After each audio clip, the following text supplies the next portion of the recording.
Bueno, hola a todo el mundo. Estamos acá con Agustín Colet. Él es Hola, ¿cómo estudiante, va?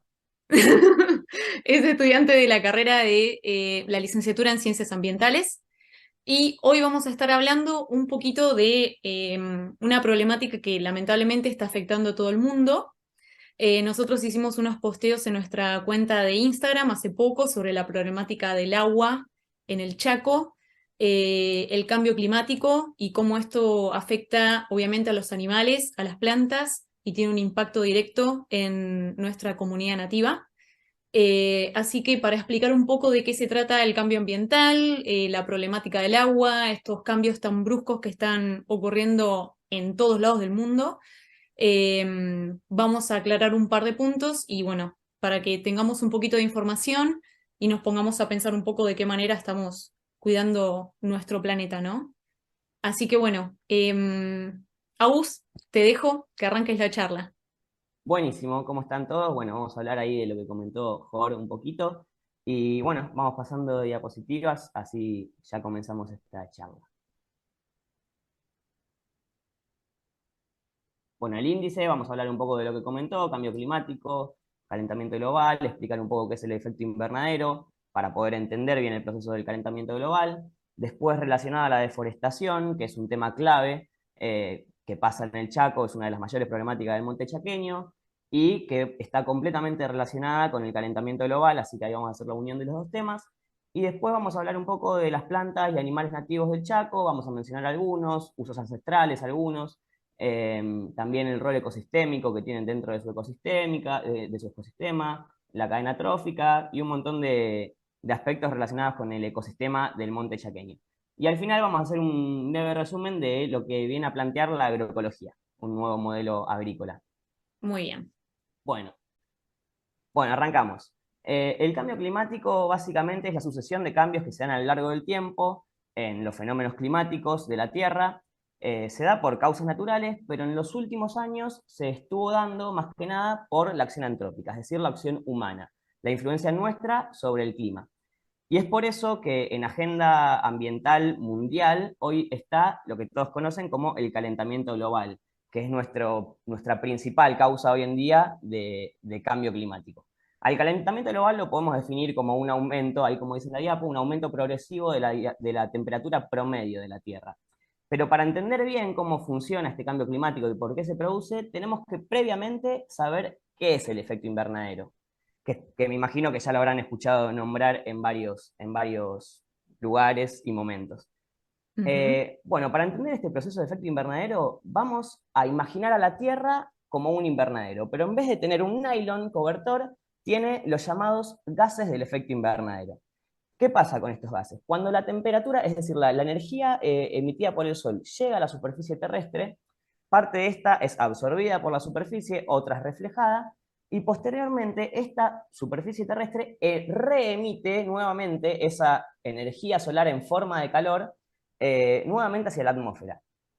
¿Qué pasa en ese momento? Cuando llega a la atmósfera, esta energía reemitida por la superficie hacia el espacio exterior choca con esta capa de los gases del efecto invernadero. ¿Y qué son lo que producen esta capa de gases del efecto invernadero? Es el efecto invernadero que mantiene la temperatura. Es decir, que esa energía calórica la mantiene dentro de la Tierra, lo que hace que en la Tierra, a la diferencia del día y la noche, siempre se mantenga una temperatura estable y habitable. Sin este efecto invernadero nosotros no podríamos vivir, no se podría dar la vida, ya que hubiera una gran diferencia de temperatura en amplitud térmica entre el día y la noche abismal, con temperaturas de extremo calor durante el día, temperaturas gélidas en la noche, y no se mantendría constante la temperatura, que es lo que nosotros necesitamos para poder sobrevivir y que la vida se dé en la Tierra. Ahora bien, si querés pasamos a la siguiente diapositiva. ¿Por qué el planeta se está calentando? ¿Qué es el calentamiento global en sí?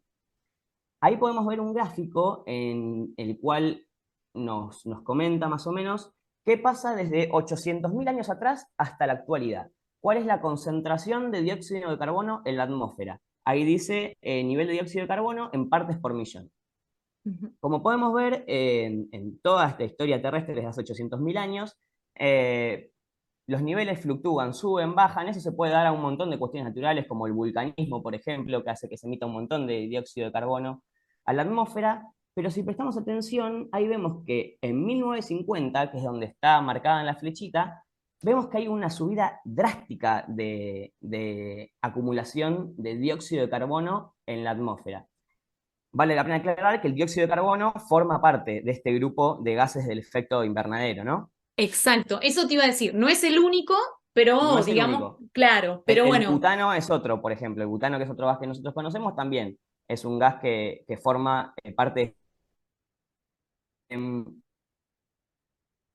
se está acumulando tanto en la atmósfera. Esto se debe a acciones directamente humanas, es decir, la quema de combustibles fósiles en los autos, en los aviones, la deforestación, que vamos a hablar más adelante, son todas acciones antrópicas que están profundamente ligadas a nuestra producción económica, digamos, a nuestras actividades económicas, a las grandes industrias.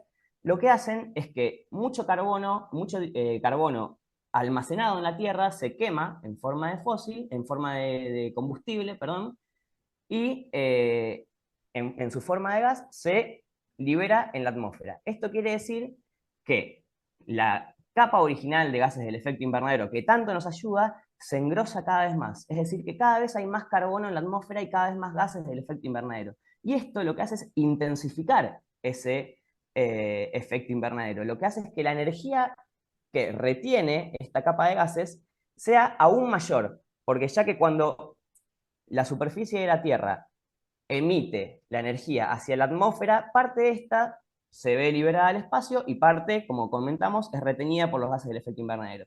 Lo que hace, al haber más gases del efecto invernadero, es que se acumule más energía, por ende, suba la temperatura. Hay más energía calórica acumulada en la atmósfera.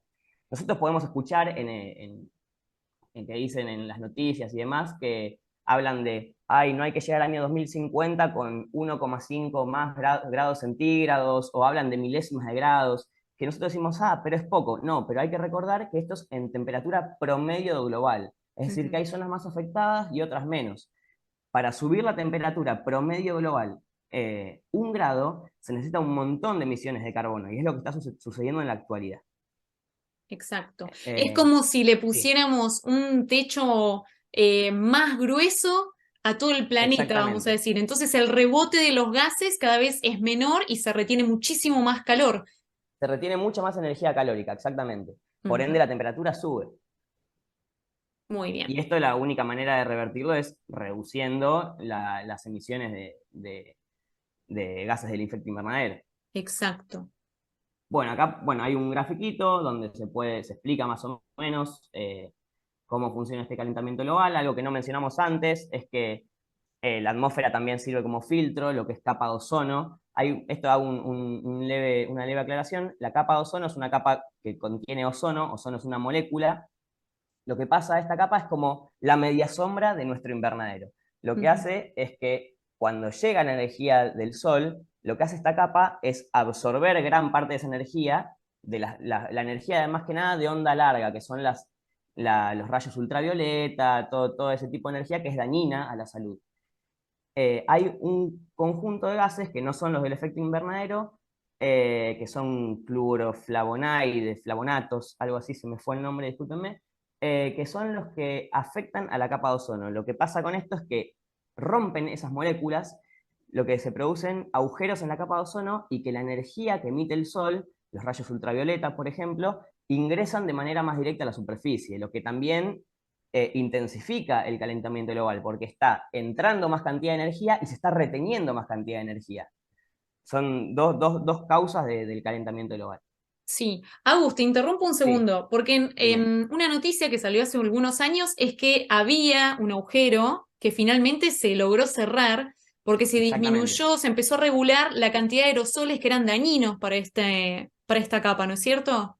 Es cierto, porque si hablamos de los gases del efecto invernadero, no se están reduciendo lamentablemente, pero sin embargo los gases, que son otra clase de gases, que son los que afectan a la capa de ozono, sí, ya se prohibieron. Y hace semanas en China ya los dejó de emitir, por ejemplo. Y la capa de ozono puede tener una recuperación mucho más rápida. Así que por ese lado, las medidas que van tomando los gobiernos pueden funcionar ante la recuperación de la capa de ozono. Sin embargo, los gases del efecto invernadero, que es la principal causa que nos está provocando el calentamiento global, todavía no se redujeron y anda a saber para cuándo, ¿no? Exacto, o sea, tener el ozono completamente saludable no alcanza contra la No, problemática no, del no calentamiento alcanza, no global. alcanza, porque lo que Claro. pasa acá es que se está reteniendo más energía de la que de la que se tendría que retener dentro Ujú. de la Tierra. Muy bien. Eh, bueno, ahí la foto del costadito es bastante gráfica de la derecha, y más o menos comenta las causas, las consecuencias que tiene este calentamiento global, ¿no? En la Tierra, que es Ujú. básicamente una intensificación masiva de los fenómenos que pasan. Es decir, que donde hay una estación seca en una región del mundo, hoy por hoy esa estación de sequía es más larga, con temperaturas más altas, con nula cantidad de lluvias. También las épocas donde hay lluvia, las precipitaciones se concentran en pocas, con gran cantidad de milímetros que caen. Eh, los incendios son mucho más voraces, ya que hay una gran sequía y es mucho más difícil controlarlos y es mucho más fácil que se dispersen. Así que todo lo que son los fenómenos naturales a los cuales estamos acostumbrados, lo que hace el calentamiento global es intensificarlos. Exacto. Y hacerlos menos manejables y menos cómodos también Exactamente, para todos los habitantes del planeta. O sea, hacen que el planeta sea menos estable, vamos a decir. totalmente, Muy bien. totalmente. Si querés podemos pasar de diapositiva. Bueno, y ahora lo vamos a relacionar, o a ver un poquito más adelante, con un tema eh, que en el monte chaqueño es, por decir, la principal problemática ambiental, que es la deforestación. La deforestación la definimos como un fenómeno de la reducción de la superficie forestal. Esto tiene un objetivo que es básicamente el cambio de uso de suelo. Es decir, donde antes había monte nativo, ahora ese suelo se utiliza para alguna otra actividad económica. El paradigma, básicamente, el panorama, perdón, de Argentina y podríamos hablar de América Latina, es que básicamente la agricultura y la ganadería avanzan su frontera sobre el monte nativo y ahí está el cambio de uso del suelo del que ya hacía mención. Ujú.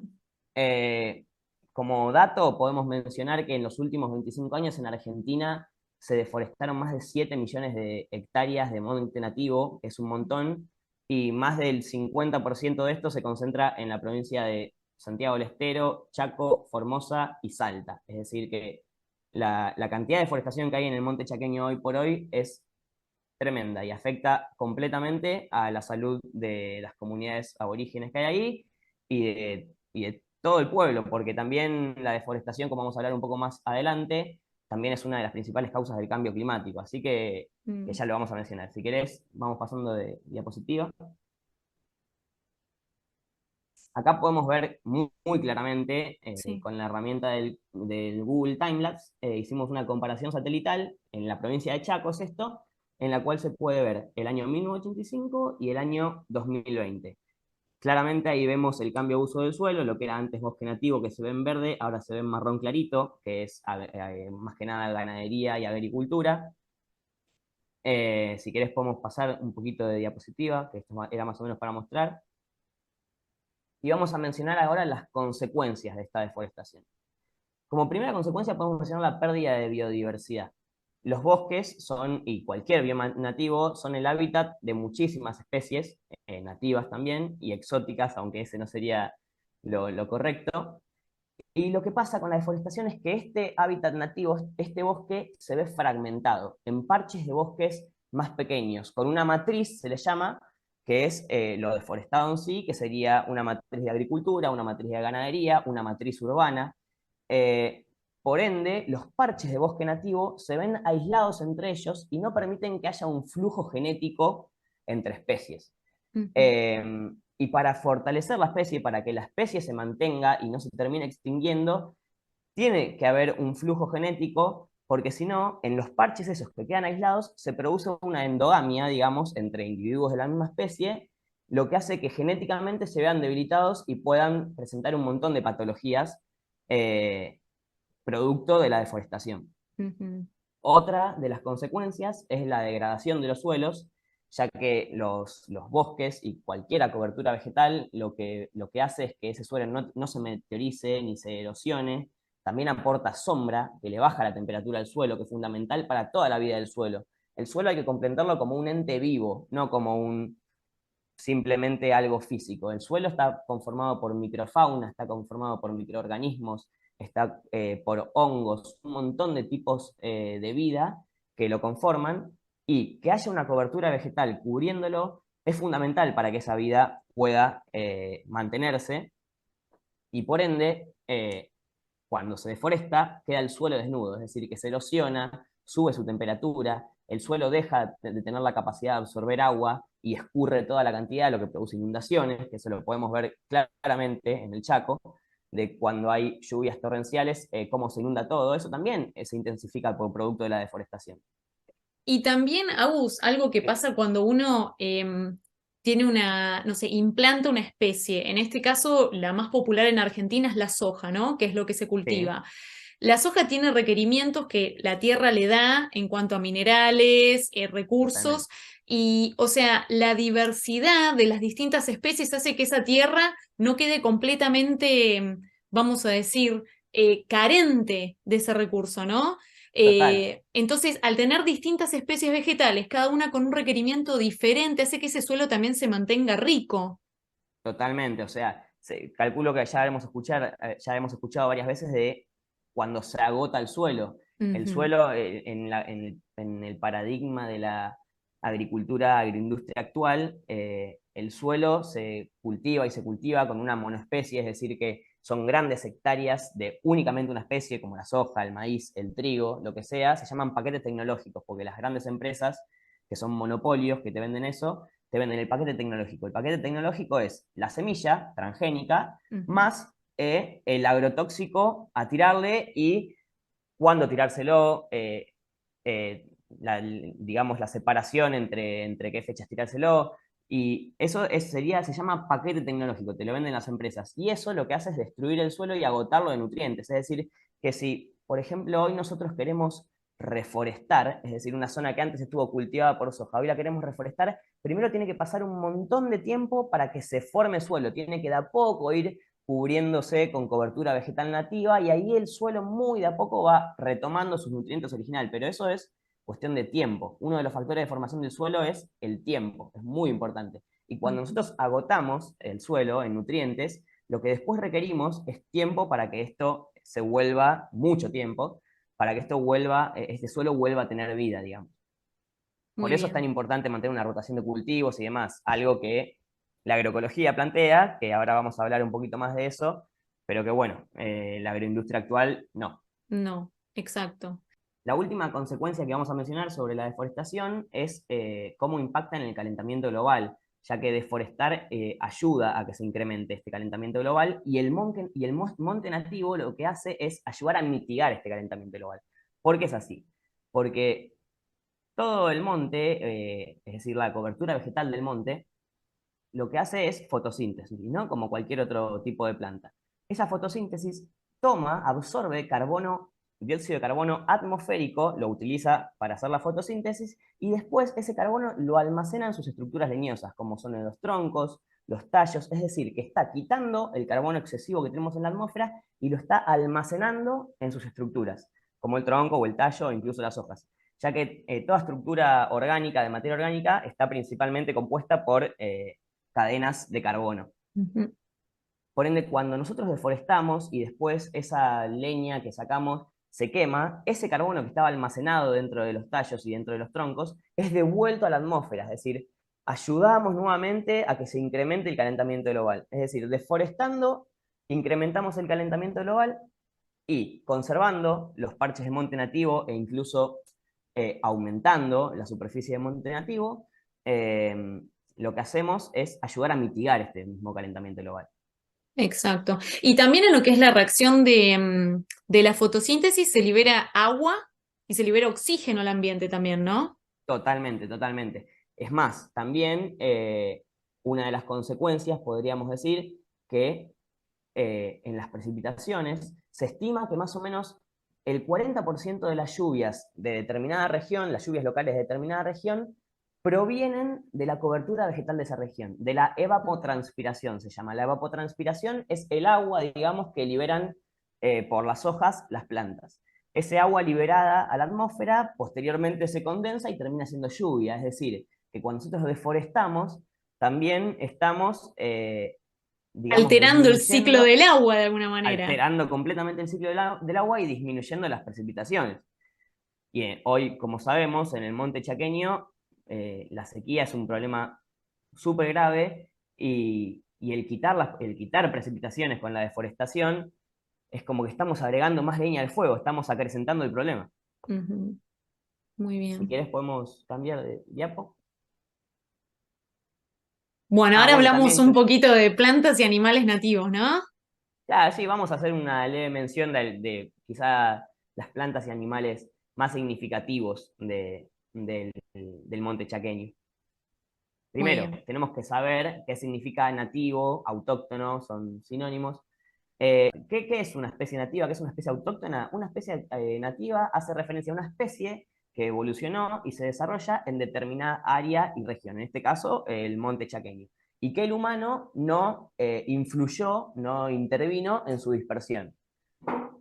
Bueno, ahí podemos ver un Bueno, quebracho colorado y un yaguareté, que es el cima de icónico. la, icónico yaguareté, cima de la cadena trófica, depredador tope del monte chaqueño. Aunque hoy por hoy, esto vale la pena decirlo, por más que existen registros actuales de que el yaguareté habita en el monte chaqueño, por huellas, por cámaras trampa de distintas organizaciones, se dice, se lo llama así, que el yaguareté está ecológicamente extinto. Esto Mm, quiere decir que su rol ecosistémico, como depredador tope, ya no lo cumple, porque hay tan pocos ejemplares que, por ejemplo, el controlar que no se dispare la población de su presa, ya es un rol que no puede cumplir por la escasa cantidad de yaguaretes que hay. Eso es exacto. una pena. Sí, la verdad es que con respecto a esto, bueno, hay varias organizaciones trabajando para la conservación del yaguareté, que es el Sí. felino más grande de Sudamérica. Y el Eh, tercero del mundo. Mira, ahí está. Y bueno, hay organizaciones que incluso tuvieron que trabajar con naciones como Paraguay o Brasil pidiendo genética porque teníamos tan pocos ejemplares que sería peligroso, digamos, generar un apareamiento entre nuestras escasas especies porque como vos mencionaste antes, se produciría endogamia, o sea que la Claro, genética se compartiría entre familia, vamos a decir. Entonces, hoy en día todas las organizaciones están trabajando en colaboración con otros países para intentar volver a tenerlo, porque obviamente es importante, como vos decías, regulan el ecosistema, ¿no? Sobre todo los claro, roedores que tienen, digamos, una descendencia muy grande y al sin no duda. estar ellos regulando un poco la cantidad, todo se desbalancea, vamos a decir. Exactamente. Y bueno, después vemos un quebracho colorado, especie icónica del monte chaqueño, muy codiciado por su madera. Ujú, Bueno, acá podemos mencionar algunas especies más icónicas, nativas de árboles del monte chaqueño, como es el palo borracho, ya creo que muchos lo conocen. mm, Igual el palo borracho que habita en el monte chaqueño es de flor blanca, no es el que vemos acá, que este es de flor rosada, violeta. Ese habita en zonas más al este, más litoral argentino. Y podemos hacer una mención de un uso ancestral que se le daba al palo borracho, como mm, tienen esos troncos, digamos, bastante prominentes, la cultura Com y un montón de otros pueblos originarios que habitaban en zonas donde este palo borracho se encuentra, lo utilizaban como canoas, los talaban o de los árboles caídos, los tallaban y armaban canoas por su peculiar forma y les permitía poder navegar todos los ríos y arroyos de la zona. muy bien. Después tenemos al timbó, que es el que vemos siguiente. Timbó, u oreja de negro, también se lo conoce, es un árbol que acá en la ciudad lo solemos ver, es nativo también del monte chaqueño, nativo también de todo el litoral argentino, hasta de la costa bonaerense. Aunque no creamos, en la selva Mm, marginal de la costa bonaerense también hay estos ejemplares nativos. Es un árbol que también tuvo un uso ancestral que le dicen algunos el árbol del jabón, porque en su fruto, tiene la forma de una oreja, que cuando se seca se pone negro, dentro de ese fruto están las semillas y como conteniendo las semillas se encuentra una masa blanca, la cual si vos la pones en contacto con agua se forma como una, eh, se pone de alguna consistencia jabonosa, la cual utilizaban para la higiene precisamente. Por eso Ujú. también le dicen árbol del jabón. Después tenemos a otra especie como el mistol, también un árbol nativo del monte chaqueño, Que tiene un fruto, eh, ¿no? El que tiene mistol que un se fruto consume. que se Sí. consume, que se consume tanto por el humano y también es fuente de alimento para un montón de animales, de aves, insectos, mamíferos, un montón de animales del bosque del monte chaqueño que dependen del mistol, digamos, para poder conseguir su alimento. Ujú. Después el algarrobo, otra especie icónica del monte, también sumamente utilizada para hacer harinas, eh, y también su fruto consumido por un montón de especies. El quebracho colorado, que recién mencionamos, sumamente codiciado por la madera. Lamentablemente, si hablamos de deforestación, esta es una de las especies más afectadas. Ujú. Eh, Históricamente, los durmientes de las vías estaban hechas de esta madera por su dureza. Y el ununday, que es otra especie de árbol nativo del monte chaqueño. Hay muchísimos más, estos son algunos, quizás los más icónicos, para comentar un poquitito. Y ahora Ujú. pasamos a algunos animales.